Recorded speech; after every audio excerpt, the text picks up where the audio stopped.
The Turkish Prime Minister, Recep Erdogan, has said he won't resign in the face of corruption allegations against his government and growing public protests. Mr. Erdogan today staged a defiant rally in front of flag-waving supporters in the western city of Manisa. But with 6 resignations from his governing coalition, the country's currency falling to a record low, and more people taking to the streets in protest, he's facing the biggest challenge to his 11 years in power. Here's Harry Smith. It was a massive show of support for the embattled Prime Minister. At a rally organised and televised by the Prime Minister's own office, thousands waved flags and cheered as Erdogan launched a fierce attack on his opponents at home and abroad.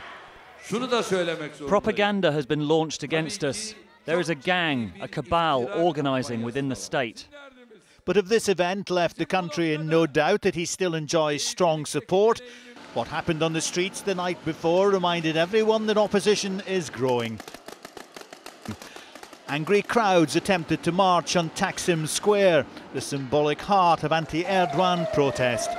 They attempted to erect barricades, but police fought back with water cannons and tear gas. This protester shouted they are thieves and they have riot control vehicles, a pointed reference to the corruption and bribery scandal that forced Erdogan to reshuffle his cabinet this week after 3 ministers resigned.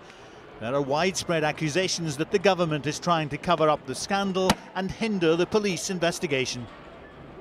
I can't overemphasize how much of a challenge it is to the legitimacy of Erdogan and his party.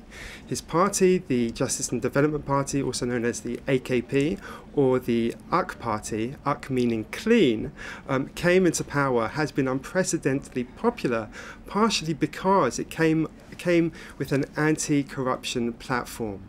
And well, what this has exposed is this is not the case at all. Seasoned observers of politics in Turkey say there was a real sense of outrage at the scale of the corruption uncovered in a series of police raids. The police raided the homes of prominent Turkish businessmen. They raided the sons of key ministers in his cabinet, and they discovered what we believe to be very incriminating evidence.